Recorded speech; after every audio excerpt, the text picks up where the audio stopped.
कृष्ण प्रेष्ठाय भूतले श्रीमते जयपताक स्वामिन् इति नामिने नमाचार्यपादाय निताय कृपाप्रदायिने गौरकथा दामदाय नगर ग्रामतारिणे नमो ओं विष्णुपादाय कृष्ण प्रेष्ठाय भूतले श्रीमते भक्ति वेदांत स्वामिन् इति नामिने नमस्ते सारस्वते देवे गौरवाणी प्रचारिणे निर्विशेष शून्यवादी पाश्चात्य देशतारिणे ओम नमो भगवते वासुदेवाय ओम नमो भगवते वासुदेवाय ओम नमो भगवते वासुदेवाय मूकं करोति वाचालं पङ्गुं लङ्घयते गिरिं यत्कृपातमहं वन्दे श्रीगुरुं दीनतारिणं परमानन्दमाधवं श्रीचैतन्यमीश्वरं कथाञ्चन स्मृते यस्मिन् दुष्करं सुकरं भवेत् विस्मृते विपरीतं स्यात् श्रीचैतन्यं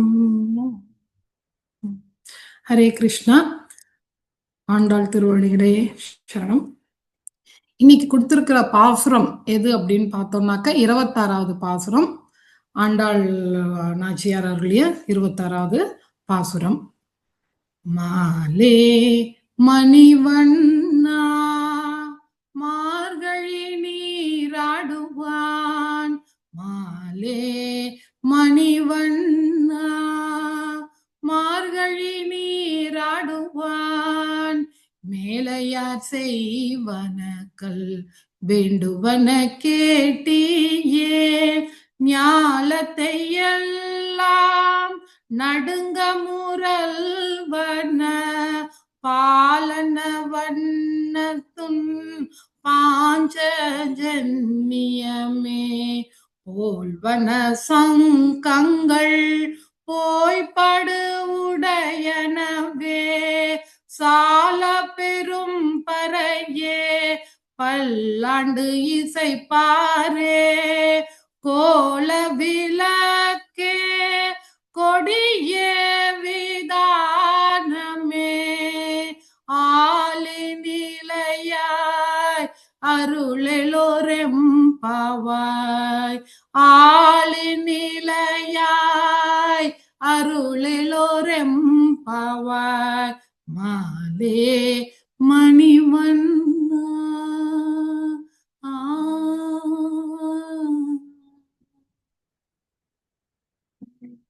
ஆண்டாள் திருவடிகளே சரணம். ஹரே கிருஷ்ணா. இந்த பாசுரத்துல என்ன ஆண்டாள் நாச்சியார் சொல்றா அப்படிங்கிறத பொருளோடு நம்ம இப்ப காணலாம்.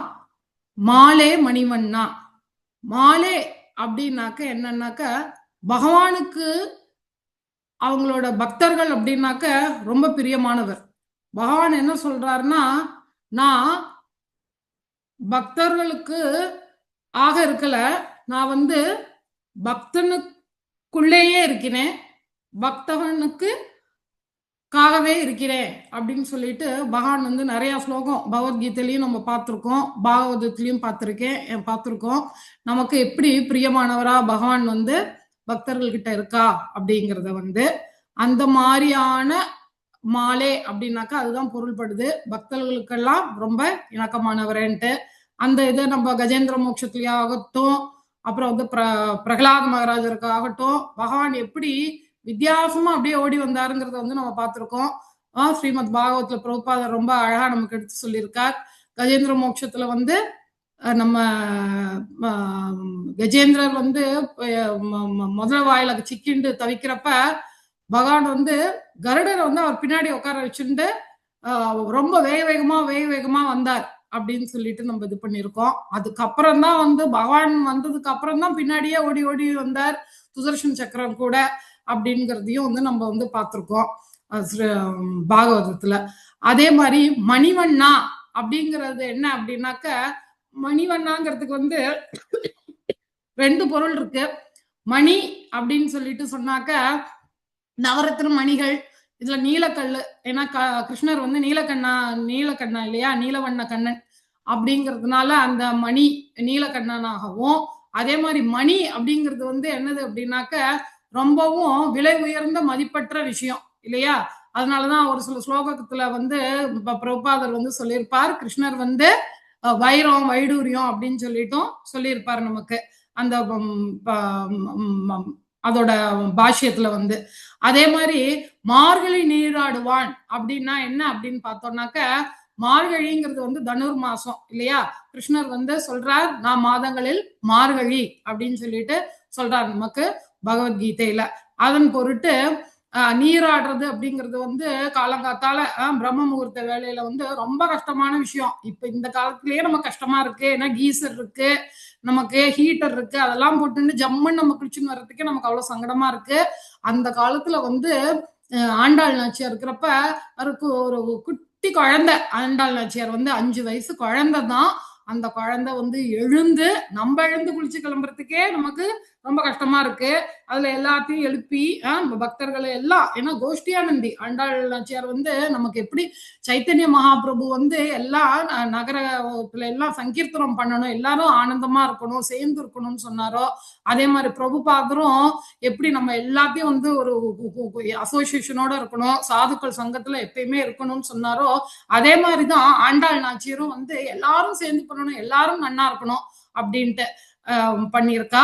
அதனால ஒவ்வொரு வீட்டையும் திறந்து தட்டி எழுப்பி ஒவ்வொருத்தரையும் அவளை புகழ்ந்து எங்கெல்லாம் ஃப்ரெண்ட்ஸை திட்டணுமோ அங்கெல்லாம் திட்டி அந்த மாதிரி அவளோட சக தோழிகளை வந்து கோபியர்களை எல்லாத்தையும் எழுப்பி கொண்டு ஸ்நானம் பண்ணிட்டு காலங்காத்தால பச்சை தண்ணியில குளிப்பா. இந்த காலம் மாதிரிலாம் கீசர் கிடையாது. அதே மாதிரி பண்ணிட்டு போறா.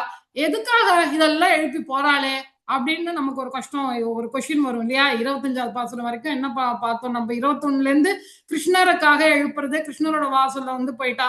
ஃபர்ஸ்ட் பல்ராமரை எழுப்புறா, வாயில் காப்பான்னு எழுப்புறா, யசோதா மையாவை எழுப்புறா, அதுக்கப்புறம் வந்து நப்பிண்ணை பிராட்டி நம்ம ஸ்ரீமதி ராதாராணி எழுப்புறா, கிருஷ்ணரை எழுப்பேன் கிருஷ்ணா, கிருஷ்ணா ராதா அப்படின்னு சொல்லிட்டு எல்லாம் பாடுறா, கெஞ்சரா, கூப்பிடுறா. அந்த மாதிரி இருக்கிறப்ப 26 பாசுரம் எப்படி அப்படின்னாக்க, கிருஷ்ணர் வந்து ஜம்முன்னு அப்படியே கதா திறந்துன்னு வெளில வர 26வது பாசுரம் பாடுறப்ப வந்துட்டு அழகா வந்து நிக்கிறார் கிருஷ்ணர். எப்படி நமக்கு இந்த கோவில்ல எல்லாம் நம்ம வெயிட் பண்ணிட்டே இருப்போம் இல்லையா? தர்ஷனார்த்திக்காகட்டும், காலம்பரம் மங்களாரத்தி கோவில்ல போனோம் அப்படின்னாக்க அப்படியே ஒரு நம்ம ஒரு டெம்டேஷனோட அப்படியே நின்றுட்டே இருப்போம் இல்லையா? அந்த மாதிரி அந்த சின்ன குழந்தைகள் எல்லாம் அப்படியே ஆண்டாள் நாச்சியரோட தலைமையில வந்து நின்றுட்டு இருக்கு கிருஷ்ணரை பார்க்கணும். கிருஷ்ணர் ஜம்முன்னு வந்து அப்படி வந்து நிக்கிறார். ஏன் இந்த மாதிரி எல்லாம் பண்ணணும் அப்படிங்கிறது கேட்போம் இல்லையா? ஏன்னா பிரபுபாதருமே நமக்கு என்ன சொல்லியிருக்கா? சாது சாஸ்திரா இது 2 அடிப்படையில தான் வந்து எந்த ஒரு விஷயத்தையுமே நம்ம வந்து பின்பற்றணும் அப்படின்னு சொல்லியிருக்கா. நம்மளுடைய கிருஷ்ணா கான்சியஸ்னஸ்ல வந்து எப்பயுமே சமய காலம் முன்னாடி காலத்துல இருந்தே வந்து நித்தியமாவே வந்து சாது சாஸ்திரா 2 அடிப்படையில தான் நம்ம பக்தியை வந்து மேற்கொண்டு ஞானத்தை வளர்த்துண்டு ஞானத்தோட பாவத்தையும் வளர்த்துண்டு ரூபானக பக்தியை வந்து செலுத்தணும்னு சொல்லியிருக்கார். அதனால அது மாதிரி நம்மளுடைய கலாச்சாரத்தையும் வந்து ரொம்ப மேற்கொண்டு வச்சிருக்கணும். ஏன்னா பெரியவா சொன்னா, ஏன்னா ஆண்டாள் நாச்சியார் வந்து என்ன சொல்றான்னா, மேலையார் செய்வனகள் வேண்டுவன கேட்டியே. எப்படின்னாக்க நான் என்ன பண்றேன் அப்படின்னாக்க, எங்க பெரியவாலாம் சொன்னா அதனால நான் பண்றேன் அப்படின்னு சொல்லிட்டு பண்றா. பெரியவா சொல்லி தரத்துக்கு இல்லை அப்படிங்கிறதுனாக்க நம்ம வருத்தப்பட தேவையில்லை.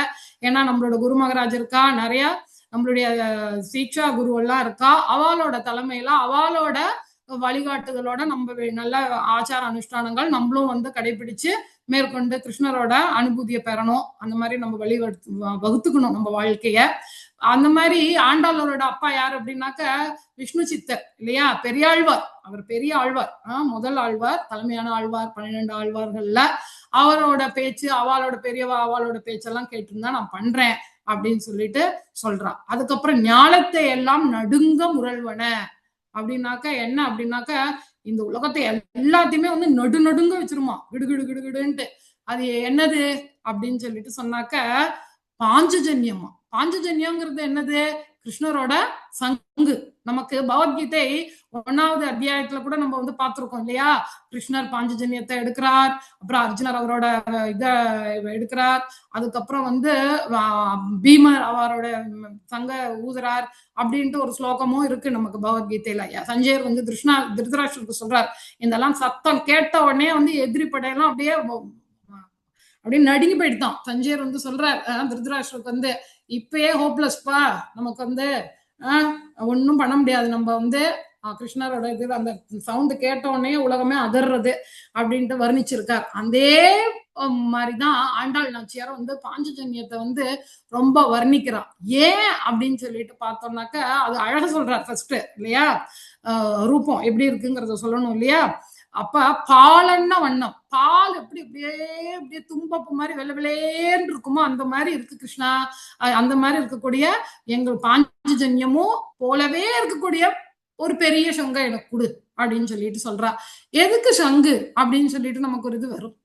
எந்த விதமான போருக்கானோ எந்த விதமான ஒரு சுப விஷயங்கள் வந்து நம்ம வந்து முன்னாரம்பிக்கணும் அப்படின்னாக்கா, நம்ம ஆரத்தி ஆகட்டும், நம்மளுடைய அபிஷேகம் ஆகட்டும், நித்திய நல்ல விஷயங்கள் ஹோமங்கள் ஏதாவது இருந்த உடனே கூட என்ன பண்ணுவா அப்படின்னாக்கா, சங்க ஊதி தான் ஆரம்பிப்பா.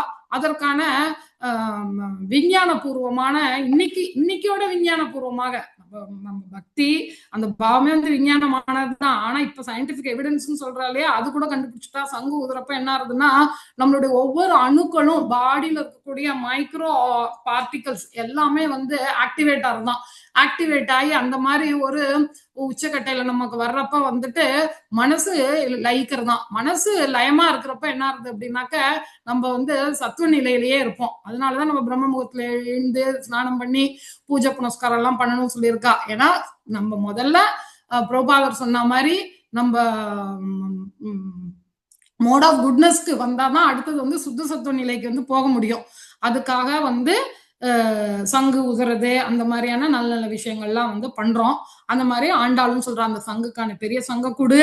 அதுக்கப்புறம் வந்து போய்பாடு உடையவனே சால பெரும்பறையே, நீ எனக்கு வந்து பெரிய பறைய குடு. ஏன்னா நம்மளும் வந்து கீர்த்தன் எல்லாம் பண்றதுக்கு என்ன சொல்றோம், ஃபர்ஸ்ட் ஒரு கீர்த்தன் ப்ரோக்ராம் அரேஞ்ச் பண்ணணும்னா ஃபர்ஸ்ட் நம்ம என்ன பண்றோம், ஹார்மோனியம் இருக்கா, அப்புறம் வந்து கர்த்தால் இருக்கா, அப்புறம் வந்து மிருதங்கம் இருக்கா அப்படிங்கறதெல்லாம் பாக்குறோம் இல்லையா. ஏன்னா அது வந்து ரொம்ப முக்கியம். இந்த மாதிரி நாதங்கள்லாம் வந்து ரொம்ப முக்கியம் ஒரு கீர்த்தனை பண்றதுக்கு, பாவானை பத்தி பாடுறதுக்கு. அந்த மாதிரி பாடுறதுக்கு நமக்கு முக்கியமா இருக்கிறதுனால அதே மாதிரி ஆண்டாளும் சொல்றா, உன்னை பத்தி பாடி ஆடி எல்லாம் நாங்க வந்து என்ஜாய் பண்ணோம் கிருஷ்ணா. ஏன்னா விரதம் எல்லாம் முடிச்சுட்டோம். ஏன்னா பால் சாப்பிடல, நாங்க நெய் சாப்பிடல, காலங்காத்தால எழுந்தோம். சின்ன குழந்தைகள் ஒவ்வொரு ராத்திரியா போய் அவ அம்மாவும் வைவா இல்லையா, காலங்காத்தால வந்துட்டா எழுப்புறதுக்கு அப்படின்ட்டு எல்லாம் அதெல்லாம் தாண்டி வந்திருக்கோமே கிருஷ்ணா. அதனால இந்த மாதிரி எனக்கு கொடு அப்படிங்கிறதுக்காக அது ஒரு கோரிக்கை வைக்கிறா, பறை கொடு அப்படின்ட்டு. அப்புறம் நமக்கு எல்லா விதமான நாதங்கள்லாம் வந்துடுது. நாதங்கள்லாம் வந்து வாசிக்கணும் இல்லையா, அது வாசிக்கிறதுக்காகவும் அது கிருஷ்ணரோட புகழ பாடுறதுக்காக எனக்கு வந்து பக்தர்களை கொடு அப்படின்னு சொல்லிட்டு சொல்றா. ஒரு பெரிய பக்தர்களோட கூட்டத்தை கொடு கிருஷ்ணா அப்படின்னு சொல்லிட்டு கேக்குறா. அதுக்கப்புறம் வந்து ஆண்டாள் என்ன சொல்றா அப்படின்னாக்க, பல்லாண்டு இசைப்பாரே அந்த மாதிரி உன்னை பத்தி எல்லாம் பாடணும் கிருஷ்ணா அப்படின்னு சொல்லிட்டு சொல்றா.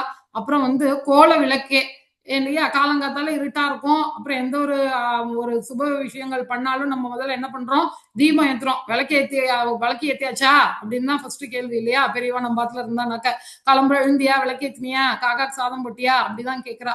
அதே மாதிரி ஆண்டாள் நாச்சியார் சின்ன குழந்தையா இருந்தாலும் தெரிஞ்சு வச்சுட்டு நமக்கும் சொல்றா, இந்த மாதிரி காலம்புற எழுந்தா குளிச்சு கிழிச்சு பண்ணிட்டு நம்ம வந்து விளக்கேத்தணும் அப்படிங்கிறதையும் நமக்கு வந்து சொல்லித்தரா. அதுக்காக விளக்க கேட்கிறா. அதுக்கப்புறம் கொடியே விதானமே, எங்க போனாலும் வந்து ஒரு பெரிய ப்ரோக்ராம் எல்லாம் ஆரம்பிக்கிறதுனாக்க, கும்பாபிஷேகம் ஆகட்டும், கட்டளை ஏதாவது சுவாமிக்கு கோவிலுக்கு நடக்கிறதுனால என்ன சொல்றா, கொடி ஏத்திட்டாளா, கொடி ஏத்திட்டா அங்க அப்படின்னு சொல்லிட்டு சொல்றா இல்லையா. சுவாமி கொடி ஏத்திட்டா 48 நாள் நம்ம இதுவா இருக்கணும், பூஜை புனஸ்காரம் டெய்லி நடக்கும் அப்படிலாம் சொல்றோம். அப்புறம் ஜெகநாத் புரியில நம்ம பார்த்திருக்கோம், டெய்லி வந்து கொடி ஏத்துறா அங்க. அந்த மாதிரி எல்லா கோவில்னாலே வந்து ஒரு நல்ல சின்னம் என்ன அப்படின்னாக்க கொடிதான் இல்லையா. ஈவன் நம்ம பிளான்ட் சைட் எந்த இதுக்கு போனாலுமே கூட அங்க கூட என்ன பண்றா, நமக்கு வந்து அந்த பிளாக வந்து ஏத்தி வைக்கிறா. ஏன்னா அப்பதான் விண்டு டைரக்ஷன் கிடைக்கும், நம்ம எஸ்கேப் ஆக முடியும்ட்டு. அதே மாதிரி நமக்கும் பக்திக்கான வழிகாட்டுதலா வந்து பகவானோட கொடி வந்து இருக்கும் அப்படிங்கிறதுக்காக வந்து ஆண்டாள் நாச்சியார் கேட்கிறா. அதுக்கப்புறம் வந்து இந்த சாமான எல்லாம் கேட்டதுக்கு அப்புறம், இதெல்லாம் உட்காந்து பண்றதுக்கு எனக்கு ஒரு இடம் வேணும் கிருஷ்ணா, அதனால எனக்கு ஒரு பந்தல் போட்டு கொடு கிருஷ்ணா அப்படின்னு சொல்லிட்டு கேட்கிறா. அதுவும் கொடு எனக்கு அப்படின்ட்டு. இதெல்லாம் எவ்வளவு அழகா கிருஷ்ணர் பாருங்களேன். நம்ம ஊர்ல வந்து சொல்லுவா இல்லையா, வெள்ளை பிள்ளையார கிள்ளி வெள்ளை பிள்ளையாருக்கே நைவேத்தியம்னு சொல்லிட்டு. அதே மாதிரி ஆண்டாளுக்கு வந்து வேற யாருமே கிடையாது. நம்மளுடைய கோபியர்களுக்கும் யாருமே கிடையாது. கிருஷ்ணா கிட்டயே தான் எல்லாம் கேட்கிறா. கிருஷ்ணா நீ அழகா இருக்கியே, எனக்கு இதை கொடு. கிருஷ்ணா எனக்கு இதுவா இருக்கியே, இதை கொடுன்னு சொல்லிட்டு நம்ம பாகவதத்திலையும் பார்த்திருக்கோம். 10வது ஸ்கந்தத்துல ஒவ்வொரு கோபியர்களும் போய் கிருஷ்ணரை வம்பு பண்ணி விளையாட வச்சு செஞ்சு எனக்கு அது கொடு இது கொடு அப்படின்னு கேட்கிறோம். அதே மாதிரிதான் இங்க ஆண்டாலும் அவளோட சக கோபியர்களோட போய் கிருஷ்ணா எனக்கு எல்லாமே நீ தான் கொடுக்கணும். இதுதான் வந்து பகவான் சொல்லக்கூடிய என்ன சொல்றா அப்படின்னாக்க சர்வதர்மான் பரித்தக்ஷம் மாமேகம் சரணம் ரஜ அப்படின்னு சொல்லிட்டு சொல்றாரு. எல்லாத்தையும் விட்டுட்டு என்கிட்ட சரண் புடின்ட்டு இந்த மாதிரி கிருஷ்ணருக்காகவே உபவாசம் இருந்து கிருஷ்ணரையே பாக்குறதுக்காக எல்லாத்தையும் எழுப்பி விட்டு கிருஷ்ணருக்காகவே எல்லாத்தோட ரெக்கமெண்டேஷனையும் கேட்டு நப்பினே ஆகட்டும், யசோதமை ஆகட்டும், பலராமர் ஆகட்டும், எல்லாத்தையும் கேட்டு கிருஷ்ணரையே பாக்குறப்ப கிருஷ்ணா உன்னை சேவிக்கிறதுக்கு எனக்கு இதெல்லாம் கூடு அப்படின்னு சொன்னாக்க எவ்வளவு ஒரு தூய்மையான ஒரு பக்தியும் ஒரு கம்ப்ளீட் சரண்டரன்ஸும் ஆண்டாள் நாச்சியாருக்கு இருந்திருக்குங்கிறத வந்து நம்ம அதை எடுத்துட்டு நம்மளும் அந்த மாதிரி பண்ண பார்க்கணும். எப்ப வேலை வேணுமோ அப்ப மாத்திரம் பகவானை பக்கத்துல, பகவானே எனக்கு ரொம்ப கஷ்டமா இருக்கே, இதுக்காக நீ பண்றையே, என்ன நீ தான் காப்பாத்தணும்னு சொல்லக்கூடாது. உமாச்சி காப்பாத்துவார், பகவான் வந்து நம்மளை காப்பாத்துவார். அதுக்கு முன்னாடி இதை கொடு அதை கொடு இந்த மாதிரி பிரச்சனை வந்துடுதுங்கிறது இல்லாம எப்பயுமே அவரை சார்ந்து நம்ம இருக்கணும். சார்ந்து இருக்கிறோமோ அதை புரியறதோ இல்லையோ சார்ந்துதான் இருக்கோம். நம்ம எல்லாம் வெறும் கர்த்தா, கருவிதான், அவர் தான் கர்த்தா நமக்கு. அதே மாதிரி இது எல்லாத்தையும் செஞ்சிருக்கக்கூடிய ஆளின் இலையாய் அப்படின்னு சொல்லிட்டு சொல்றா. ஏன் வாமனர் பத்தி பேசினா செஞ்சா இது பண்ணா இப்ப ஏன் ஆளின் இலையாய்ன்னு சொல்றா அப்படின்னாக்கா இப்பதான் கிருஷ்ணர் வந்து அந்த நோன்பு இருந்ததுக்கு அப்புறம் ஆண்டாள் நாச்சியார் வந்து பாக்குறா. ஆளின் இலையாய் அப்படின்னு சொல்லிட்டு பார்த்தாக்க ஆலின் ஆல் இன் இங்கிலீஷ்ல இருக்கக்கூடிய ஆல் இன் மாதிரி அதுக்குள்ளேயே எல்லாமே கிருஷ்ணர் அடங்கி இருக்கார். ஏன்னா கிருஷ்ணர் வந்து சர்வ வியாபி இல்லையா, சர்வ வியாபியா இருக்கிறதுனால அந்த ஆளின் நிலை மேலேயே கிருஷ்ணர் இருக்கார் அப்படிங்கிறதையும் வந்து பாக்குறா. அப்புறம் அருளேலோர் எம்பாவாய் அப்படின்னு சொல்லிட்டு கேக்குறா.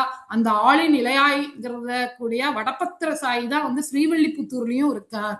ஆண்டாள் நாச்சியாரோட ஜென்மஸ்தலமான ஸ்ரீவில்லிபுத்தூர்லயும் ஆளின் நிலையாய் வடபத்திர சாயி தான் இருக்கார் அப்படிங்கிறதையும் நம்ம அந்த ஸ்லோகத்துல வந்து சொல்லி எனக்கு இதெல்லாம் கொடு கிருஷ்ணா அப்படின்னு சொல்லிட்டு கேக்குறா. சோ அப்ப அடுத்தது பார்த்தோம் அப்படின்னாக்க இந்த நம்ம பரமேஸ்வர் பிரபு வந்து அழகா நமக்கு வந்து இதெல்லாம் விளையெடுத்து டெய்லி திருப்பாவையெல்லாம் படிக்க வைக்கிறார். நமக்கு ஒரு சில பாகவத ஸ்லோகத்தையும் வந்து எப்படி நம்ம ஹேண்ட் டு ஹேண்ட் படிக்கிறது திருப்பாவையோடங்கிறது சொல்லியிருக்காரு. ஏன்னா திருப்பாவைங்கிறது வந்து பரமேஸ்வர் பிரபு சொல்லியிருக்கிற மாதிரி பாகவதத்தோட சாரம் தான். பாகவதம் இதோட சாரமா தான் இருக்கு. அந்த சாரத்தின் அடிப்படையா எந்தெந்த ஸ்லோகம் அப்படிங்கிறதையும் பார்க்கலாம். அப்புறம் ஒன்னும் சொல்ல மறந்து போயிட்டேன். நாச்சியார் திருமொழியில வந்து பாஞ்சஜன்யம் வந்து ரொம்ப பிரியம் கிருஷ்ணருக்கு வந்து. ஏன்னா அதரம் மதுரம்ங்கிறதுலயுமே வந்தாக்க கிருஷ்ணரோட உதடுகள் எவ்வளவு மதுரமானது அப்படிங்கறத வந்து சொல்லியிருக்கோம். ஒவ்வொன்றும் மதுரமா இருக்கு அப்படிங்கறத வந்து ஆச்சாரியார் எழுதியிருக்கார். அதே மாதிரி நாச்சியார் திருமொழியில வந்து நாச்சியார் எழுதுறா, கற்பூரம் நாருமோ கமலப்பூ நாருமோ திருப்பவள செவ்வாய் தான் தித்திக்குமோ மறுபோசித்த மாதவன்றன் வாய்ச்சுவையும் நாற்றமும் விருப்புற்று கேட்கின்றேன் சொல்லாளி வெண்சங்கே. சங்கு கிட்ட போய் கேக்குறா, கிருஷ்ணர் ஊதுறாரே அவரோட வாய் வாசனமா அல்லது அவர் கற்பூரம் எல்லாம் போட்டு இருக்கனால அந்த கற்பூரத்தோட வாசனமா, எவ்வளவு ருச்சியா இருக்கும் கிருஷ்ணரோட உதடுகள் அப்படிங்கறத வந்துட்டு நம்ம கிட்ட பாஞ்சஜன்யத்துல வந்து கிருஷ்ணர் வந்து கேக்குறா. நமக்கு வந்து ஆண்டாள் வந்து போய் கேக்குறா. அதே மாதிரிதான் நம்ம பகவானோட நாமம் டெய்லி ஜபம் பண்றப்ப நம்ம ரொம்ப ஸ்ரத்தையோட எந்த விதமான பின்னமும் இல்லாம நம்ம வந்து கிருஷ்ணரோட நாமத்துக்கும் கிருஷ்ணருக்கும் இல்லாம நம்ம வந்து ஜபம் பண்றப்ப நம்ம வாயுமே வந்து நல்ல ஒரு மனமா இருக்கும். எப்படின்னாக்க கெட்டதை பேசாது, கெட்டதை கேட்காது, தேவையில்லாத வந்து பேசாது. நம்மளுடைய இதுல சொன்ன மாதிரி நெக்டர் ஆஃப் இன்ஸ்ட்ரக்ஷன்ல சொன்ன மாதிரி நமக்கு வந்து தேவையில்லாத விஷயத்த காசிப்ஸ் எல்லாம் வந்து பண்ணாது. ஏன்னா பக்தியில அப்பதான் நம்ம வந்து விருத்தி ஆக முடியும். பக்தியில விருத்தி ஆக ஆக ஆக வந்து நமக்கு என்ன ஆகும்னா அது வந்து பக்திக்காக பக்தி பண்றேங்கிறது ஒரு பெரிய விஷயம்தான். ஆனா பக்திக்காக பக்தியை பண்றேங்கிறது இல்லாம போனாலுமே கூட நம்மளோட லௌகீக வாழ்க்கையிலுமே வந்து நமக்கு சந்திருப்தி, சந்துஷ்டி, சத்குணம் அது எல்லாமே வர்றதுக்கு ஒரே வழி என்னன்னா பகவானோட நாமத்தை சொல்றதுதான். ஹரே கிருஷ்ணா ஹரே கிருஷ்ணா கிருஷ்ணா கிருஷ்ணா ஹரே ஹரே, ஹரே ராம ராம ராம ஹரே ஹரே. இதனாலதான் ஸ்ரீல பிரபுபாதர் நமக்கு ஒரு குறைந்தபட்சம் 16 ஒரு மாலையாவது நமக்கு பண்ணணும் அப்படின்னு சொல்லியிருக்கா. ஏன்னா வந்து அப்போதைக்கு இப்போதே சொல்லி வைக்கணும் பகவான்கிட்ட. ஏன்னா நம்ம போற காலத்துல வந்து என்ன ஆகுங்கிறது தெரியாது. வாத பித்தம் கமல்லாம் வந்து எந்த நிலையில இருப்போங்கிறது தெரியாது நமக்கு வந்து. இப்பயே வந்து ஏதாவது ஒரு சின்னதா தடுக்கிட்டோம்னாக்க உடனே நமக்கு வந்து அம்மா ஐயோ அப்படிங்கிறது தான் வர்றது. நாம வர வைக்கணும். அந்த மாதிரி சமயத்துலனாக்க நிறைய நம்ம வந்து நாம ஜபம் பண்ணணும். பிரபுபாதர் சைத்தன்ய மகாபிரபு சொன்ன மாதிரி. அதுக்கப்புறம் நம்ம மேற்கொண்டு பகவத்கீதை ஸ்லோகங்களோட ஒப்பிட்டு பார்த்தோம்னாக்க மாலேங்கிறதுக்கு வந்து பகவானுக்கு வந்து பக்தர்கள் விரும்புவதில்லை, பக்தர்களிடமே வாழ்கிறான் அப்படிங்கறத பார்த்தாக்க நாகம் வசாமி வைக்குண்டே நாச்ச யோகி ஹிருதயே எத்திர காயந்தி மத் பக்தா தத்ர திஷ்டாமி நாரதா அப்படின்னு பத்மபுராணத்துல சொல்லியிருக்கார். மேற்கொண்டு நம்மளுடைய பகவத்கீதை 9வது அத்தியாயத்திலையும் பார்த்தோம் அப்படின்னாக்க நான் யார் இடத்துல வந்து பொறாமை இல்லாம இருக்கானோ, கிருஷ்ணர் வந்து டிவோட்டியோட குவாலிட்டிஸ் எல்லாம் வந்து சொல்றார். அதுல வந்து யார் பாரபட்சம் காட்டலையோ, யார் எல்லாத்தையும் வந்து சமமா பாக்குறானோ, பக்தியோடவும் அன்போடவும் என்னோட பக்தி தொண்டை புரியறானோ அவன் வந்து எனக்கு வந்து யாரு அப்படின்னாக்கா நண்பன், நானும் நண்பன் அப்படின்னு சொல்லிட்டு சொல்றாரு. இப்ப படத்துல வர்றது கிடையாது, நண்பன்டா அப்படின்னு சொல்லிட்டு கிருஷ்ணர் சொல்றாரு நம்மளை பார்த்து நண்பன்டா அப்படின்னு சொல்லிட்டு. அதுல நம்ம ரொம்ப பெருமை கொண்டு அந்த ஸ்தானத்துக்கு போறதுக்கான, பக்தரோட ஸ்தானத்துக்கு போறதுக்காக நம்ம ஒவ்வொரு நாளும் வந்து நம்மளுடைய சாதனைகள் ஆகட்டும், நாம ஜபம் ஆகட்டும், அப்புறம் காலம்புற அந்த மங்களாரத்தி ஆகட்டும், அதெல்லாம் நியமமா பண்ணணும். குருவோட அனுகிரகத்தினால, ஆசீர்வாதத்தினால, பக்தர்களோட ஆசீர்வாதத்தினாலையும் வேண்டிக்கிறேன். அதுக்கப்புறம் வந்து சமோகம் சர்வபூதேஷு நமே த்வேஷ்டோஸ்தி ந பிரியஹ ஏ பஜந்தி தூ மாம் பக்தியா மயி தே தேஷு சாப்யகம் அப்படின்னு சொல்றார். அப்புறம் 12வது அத்தியாயத்துல போனோம் அப்படின்னு சொன்னாக்க யஸ்மான்னோ த்விஜதே லோகோ லோகான்னோ த்விஜதே ஜயஹ ஹர்ஷமர்ஷ பயோத்வேகை முக்தோ யஸ்ஸமே சச்சமே பிரியஹ அப்படின்னு சொல்றார். யாருக்கும் பக்தன்கிறவன் எப்படி இருக்கணும் அப்படின்னு சொன்னாக்க யாருக்கும் தீங்கு இழிக்க கூடாது. அதுக்கப்புறம் யாராவது ஏதாவது அவ சொல்லிட்டா அதனால நான் அந்த சத்சங்கத்துக்கு போக மாட்டேன், இவ சொல்லிட்டா அதனால நான் போக மாட்டேன், அவ எப்ப பாரு என்ன மறைச்சு பாக்குறா அப்படிங்கிற எண்ணம் எல்லாம் இருக்கக்கூடாது நமக்கு. இன்னைக்கு கஷ்டமா இருக்கு அதனால நான் வந்து கிளம்புற எழுந்துக்க மாட்டேன், ஏன்னா கிருஷ்ணர் நேத்து நான் சாக்லேட் கேட்டேன் அவர் எனக்கு கொடுக்கல அப்படிங்கிறதையும் நம்ம நினைச்சுக்க கூடாது. அந்த மாதிரி எல்லாம் இல்லாம ஒரு சமநிலையோட இருந்தோம் அப்படின்னாக்க கிருஷ்ணர் என்ன சொல்றாரு, நான் ரொம்ப பிரியமா இருப்பேன். அப்படி இல்லைனாலுமே அவர் வந்து பிரியமானவர் தான். அதனாலதான் உலகத்துல ஆத்திகனா இருந்தாலுமே பகவான் வந்து என்ன சொல்லியிருக்கார், அவனுக்கு எல்லா வசதிகளையும் எல்லாத்தையும் கொடுத்திருக்கார் இல்லையா. அப்ப கிருஷ்ணவரோட பக்தருங்கிறப்ப கேட்கவே வேண்டாம், அவர் ஓடோடி வந்துருவார். அம்பரீஷி மகராஜுக்கு எப்படி வந்து ஓடி வந்தாரோ ஸ்ரீல பிரபுபாதர் பாகவத்துல சொல்ற மாதிரி நமக்காகவும் ஓடி வந்துருவார். அவரோட சங்கு சக்கரத்தை காப்பாத்திட்டு செஞ்சுட்டு வந்துருவார். ஒண்ணு என்ன அப்படின்னாக்க குரு வந்து நமக்கு அஜ்ஞான திமிராந்தசிய அப்படிங்கிற மாதிரி ஞானாஞ்சன சலாக்கிய அந்த ஞான கண்ணை வந்து நமக்கு கொடுக்கணும். அதனால எப்பயுமே நமக்கு வந்து பகவான் எவ்வளவு நம்ம மேல கருணையா இருக்காரு, கிருபாலுவா இருக்காருன்றது நமக்கு வந்து புரியும். அப்புறம் அடுத்து வந்து பாகவதத்தோட இதோட சம்பந்தப்பட்ட ஸ்லோகம் எது மாலை அப்படிங்கிறதுக்கு பார்த்தோம்னாக்க 9வது ஸ்கந்தம் 4வது அத்தியாயத்துல வர்றது. ஸ்ரீ பகவான் வாச்ச அகம் பக்த பராதீனோ ஏவந்தர இவ த்விஜா சாதுபிர் கிரஸ்த ஹிருதயோ பக்தேர் பக்த ஜனப்பிரியா. பக்த ஜனப்பிரியா அப்படின்னு சொல்லிட்டு சொல்றார். என்ன சொல்றாரு அப்படின்னாக்க நான் வந்து பெரிய ஆளே கிடையாது, நம்ம வந்து சொல்றோம் பகவான்ட்டு எல்லாத்தையும் ஆட்டி படைக்கிறவர்னு சொல்லிட்டு. பகவான் என்ன சொல்றாருன்னா நான் ஒண்ணுமே கிடையாது, என்னோட பக்தர்கள் தான் என்ன வந்து ஆட்டி படைக்கிறார் அப்படின்ட்டு. அதனாலதானே கிருஷ்ணரோட கோபியர்கள்லாம் என்ன பண்ணா, ஒரு கப்பு வெண்ணெய்க்காக நாச்சு நச்சாயா கிருஷ்ணருக்கும் இல்லையா, நம்ம பாட்டு பாடுறோம், கிருஷ்ணருக்கு ஒரு கப்பு வெண்ணெய் கொடுக்குறேன் அப்படின்னு சொல்லிட்டு பயங்கரமா ஆட விட்டா கிருஷ்ணரை வந்து. ஏன்னா பக்திக்கு வந்து அவர் ஆடுவார். அதேதான் கிருஷ்ணரும் வந்து இங்க பாவத்துல வந்து சொல்றார். அதே மாதிரி இந்த மாதிரி இருக்கிறதுனால என்ன ஆகும், நான் ஏன் பண்ணணும் கிருஷ்ணருக்கு இவ்வளவு பக்தி அப்படின்னாக்க இந்த லௌகீக உலகத்துல நமக்கு பிரச்சனைன்னு சொல்றோம் இல்லையா, அது ஒரு பெரிய பொருட்டா நமக்கு தெரியாது. ஏன்னா வேதத்தோட சாரமாகட்டும், எல்லா கிரந்தத்தோட சாரம் என்னது அப்படின்னு சொன்னாக்க பகவானடே சரணடை, அவரோட நாமத்தை உச்சாரணம் பண்ணு, அவரோட நாமத்துல வந்து இது பண்ணு, சாது சங்கம் பண்ணு அப்படிங்கிறது தான் வந்து சொல்றது. ஹரே கிருஷ்ண கிருஷ்ண கிருஷ்ண ஹரே ஹரே, ஹரே ராம ராம ராம ஹரே ஹரே அப்படின்னு ஜபம் பண்றது ரொம்ப முக்கியங்கிறது சொல்றார். அப்ப நம்ம பக்தன் ஆயிடுவோம் அப்படின்ட்டு. அதுக்கப்புறம் வந்து கிருஷ்ணர் என்ன சொல்றாரு அப்படின்னு சொல்லிட்டு சொன்னாக்க, நான் வந்து எல்லாத்தோட இருதயத்திலயும் இருக்கேன். ஆனால் என்னோட பக்தர்கள் என்னோட இருதயத்துல இருக்கா அப்படின்னு சொல்லிட்டு சொல்றாரு இல்லையா. அந்த சினிமா பாட்டுல எல்லாம் வர்றது இல்லையா, உன் இதயத்தில் நான் இருக்கிறேன், நீ என் இதயத்தில் இருக்கிறாய் அப்படிங்கறது எல்லாமே வந்து நம்மளுடைய பாகவதத்துல இருந்து தான் காப்பி பேஸ்ட். நமக்கு வந்து தெரியறது இல்ல, வேற மாதிரி மாத்தி கொடுத்துட்டா அவ்வளவுதானே தவிர, அப்ப பாவத்துல எவ்வளவு ருச்சியான விஷயங்கள் இருக்குங்கிறத வந்து நம்ம பாத்துக்கணும். இந்த 3 மணி நேரம் படத்திலேயே நமக்கு அவ்வளவு மனசுல லயமா இருக்கு. பாவதத்துல இது எவ்வளவு பெரிய பெரிய விஷயங்கள்லாம் இருக்கு. அது இன்னும் இவ்வளவு லயமா இருக்குங்கிறத நம்ம பார்த்து நித்தியம் பாவதம் படிக்கிறதுக்கான ருச்சியை வந்து நம்ம மேற்கொண்டு வளர்த்துக்கணும். அதே மாதிரி கிருஷ்ணர் என்ன சொல்றாரு அப்படின்னாக்க, என்னோட பக்தர்களுக்கு வேற எதுவுமே தெரியாது. அவளுக்கு என்னதான் தெரியும். அதே மாதிரி எனக்குமே எதுவுமே தெரியாது. என்னோட பக்தர்களை விட்டா வேற எதுவுமே எனக்கு கதி கிடையாது. நம்ம சொல்றோம் இல்லையா, கத்திர் மம கிருஷ்ணா கதிர் மம அப்படின்னு பாடுறோம். ஆனா கிருஷ்ணர் இங்க சொல்றார், எனக்கும் கத்தி கிடையாதுப்பா, வேற யாரும் இல்லப்பா, என்னோட பக்தர்கள் தான்ப்பா அப்படின்னு சொல்லிட்டு அங்க நமக்காக நித்தியமா பகவான் வந்து கோலோகத்துல வந்து காத்துட்டு இருக்கா.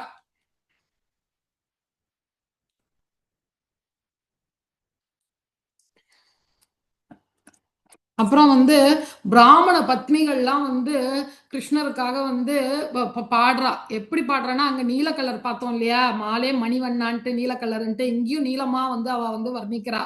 அவரது நிடம் ஏன்னா அப்ப சாதம் கொண்டு போனா இல்லையா, அந்த கிருஷ்ணர் எல்லாம் வந்து விளையாண்டுருக்கா ஃப்ரெண்ட்ஸோடன்ட்டு மெசேஜ் போன உடனே பிராமண பத்னிகள் எல்லாம் கட்டு சாதம் கட்டின்னு போனார் கிருஷ்ணரை பாக்குறதுக்காக வந்து. அப்ப வந்து வர்ணிக்கிறா அந்த கிருஷ்ணர் எப்படி இருக்காருன்ட்டு. அவரது நிறம் அடர் நீளமாகவும் அவரது ஆடை தங்க நிறமாகவும் இருந்தது அப்படின்னு பிராமணர்களுக்கு வந்து சொல்றா. அவ யஜ்ஞம் பண்ணிட்டு ஏண்டி போன, அங்கெல்லாம் போகக்கூடாது இல்லையா, எதுக்கு போற செய்யற, இப்ப இந்த எல்லாம் சேஷம் ஆயிடுத்து, இது எப்படி நான் பகவானுக்கு வந்து வைக்கிறது, யஜ்ஞத்துக்கு எப்படி போடுறதுனாக்கா அவ வந்து வர்ணிக்கிறா அந்த கிருஷ்ணரை விட வேற என்ன பெரிய விஷயம் அப்படின்ட்டு. அங்கேயும் வந்து நீலவண்ணத்தை பத்தி சொல்றா, இங்க ஆண்டாலும் நீலவண்ணத்தை பத்தி சொல்றா.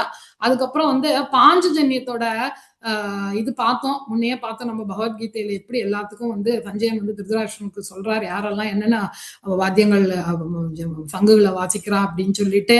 அதுக்கப்புறம் பாஞ்சஜன்யம் வந்து பாகவதத்திலையும் வந்து நமக்கு வந்து பொருட்காற்றா. எந்த மாதிரி பொருட்காற்றா அப்படின்னு சொல்லிட்டு சொன்னாக்க, நமக்கு 10வது ஸ்கந்தத்துல நமக்கு வந்து பொருட்காற்றா, 10வது ஸ்கந்தத்துல காட்டுறா, 45வது அத்தியாயத்துல. அது என்ன ஸ்லோகங்கிறத வந்துட்டு பார்த்துடலாம் நம்ம. 10வது அத்தியாயத்துல வந்து நமக்கு 45வது சாரி 10வது ஸ்கந்தத்துல 45வது அத்தியாயத்துல 38ல இருந்து 44 வரைக்கும் இருக்கு. அதோட சாரம் என்ன அப்படின்னு சொல்லிட்டு பார்த்தோம் அப்படின்னாக்க, பாஞ்சஜன்யம் வந்து கிருஷ்ணர் வந்து படிக்க போயிட்டார் இல்லையா, குருகுலத்துல சண்டீபமணி ஆசிரமத்துல வந்து அங்க படிச்சு எல்லாம் முடிச்சுட்டு அவர் வந்து திரும்பி கிளம்பணும். பலராமனும் கிருஷ்ணரும் அவளோட இதெல்லாம் முடிஞ்சிடுது, ஃபைனல் அசஸ்மெண்ட் எக்ஸாம் எல்லாம் முடிஞ்சிடுது. அந்த மாதிரி கிளம்பி போறப்ப வந்து வேண்டி விரும்பி எல்லாம் ஸ்துதி எல்லாம் பாடுறார் சண்டீப முனியும். அப்ப வந்து கேக்குறார் கிருஷ்ணர் வந்து, குரு தட்சிணையா என்ன வேணும் சொல்லுங்க அப்படின்னு சொல்லிட்டு. அப்ப வந்து அவ பத்னி கிட்ட வந்து டிஸ்கஷன் எல்லாம் பண்ணிட்டு அதுக்கப்புறம் கிருஷ்ணர் கிட்ட வந்து கேக்குறா. என்ன கேக்குறா அப்படின்னாக்க, என் புள்ள வந்து இந்த மாதிரி அலை கடல்ல வந்து அடிச்சுன்னு போயிட்டான், செத்து போயிட்டான், அவளை வந்து எனக்கு மீட்டு கொண்டு வந்து கொடு கிருஷ்ணா அப்படின்னு சொல்லிட்டு சொல்றார். அப்ப உடனே கிருஷ்ணர் வந்து அழகா ஒரு ரதத்துல ஏறிண்டு பலராமனும் கிருஷ்ணரும் கிட கிட கிட கிடன்னு அப்படின்னு சொல்லிட்டு போறா. நமக்கு வந்து போயிட்டு என்ன பண்றா அப்படின்னு சொல்லிட்டு சொன்னாக்க, அந்த கடல் கிட்ட போய் கேட்கிறார், சமுத்திர மகாராஜா என்ன ஆச்சு, இந்த மாதிரி எங்களுடைய குருநாதரோட பிள்ளைய வந்து நீ அடிச்சுன்னு போயிட்டு ஏன் இப்படி பண்ண அப்படின்னு சொல்லிட்டு கேக்குறா. அப்ப உடனே வந்து சண்டீப மகராஜ் அவர் வந்து சொல்றார், நான் கிடையாதுப்பா, பஞ்சஜன்யான்ட்டு ஒரு திதியோட புள்ள இருக்கான், அவன் வந்து அசுரன், அவனை வந்து ஒண்ணுமே என்னால பண்ண முடியாது, அவன் தான் துண்ணுட்டான் அப்படின்ட்டு. அப்புறம் கிருஷ்ணர் உள்ள போய் மீட்டெடுத்து காளிங்க நர்த்தனமே பார்த்திருக்கோம் இல்லையா நம்ம, எவ்வளவு அழகா வந்து டான்ஸ் பண்ணி எல்லாத்தையும் இது பண்ணிடுறாரு காளிங்கனை. அதே மாதிரி வந்து பாஞ்சஜன்யத்தையும் கடலுக்குள்ள நீந்தி எடுத்துட்டு வந்து அடிச்சு கேட்கிறாரு, என்னப்பா அப்படின்னு. வயிற்று தெரிஞ்சு பார்த்தா வயிற்றுக்குள்ள இல்ல, எச்சோ அங்க இல்லை அப்படின்ட்டு கடகடான்னு சொல்லிட்டு யமலோகத்துக்கு போறாரு. யமலோகத்துல போனோடனே எல்லாத்துக்கும் ஒரே சந்தோஷம் யமலோகத்துக்கு, ஏன்னா அங்க நரகம் எல்லாமே இருக்கு இல்லையா, அங்க இருக்கிற அவளுக்கு எல்லாம் வந்து எல்லாத்துக்கும் இது கிடைக்கிறது, பகவான்கிட்ட போறதுக்கான பிராப்தம் கிடைக்கிறது. ஏன்னா பகவானும் யமலோகத்துக்கு போயிட்டாரு, அந்த மாதிரி எல்லாமே வந்து பகவான்கிட்ட போயிடுறா.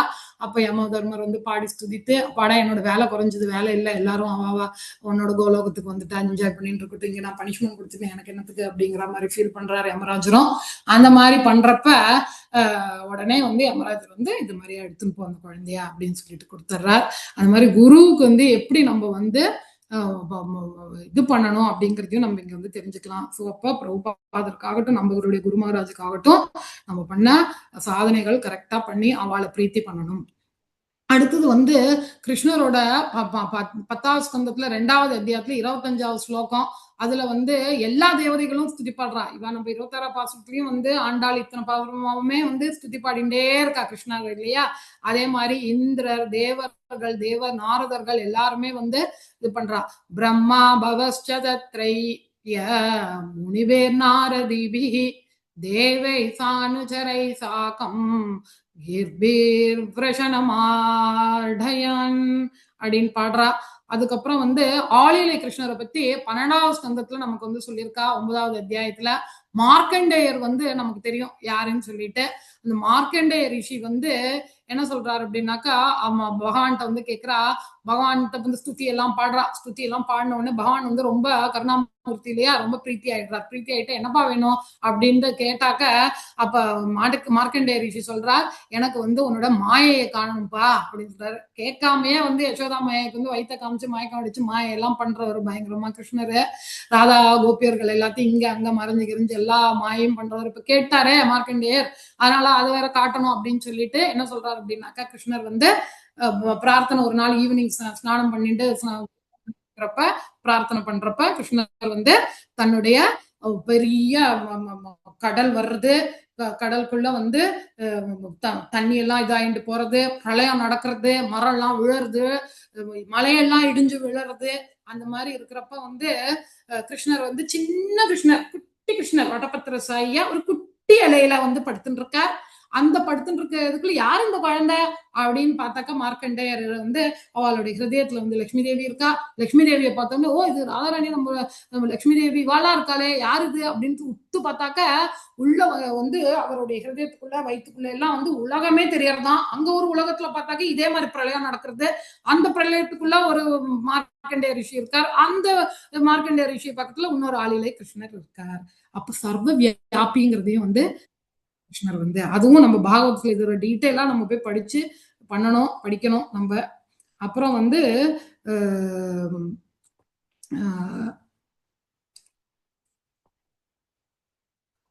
அப்புறம் வந்து நமக்கு வந்து பில்வமங்கர டாக்கூரா என்ன சொல்றாரு அப்படின்னாக்க, பாலவ முகுந்தாஷ்டகம் படிக்கிறார். In Nigeria, there's so many Christians, and most of the preachers are very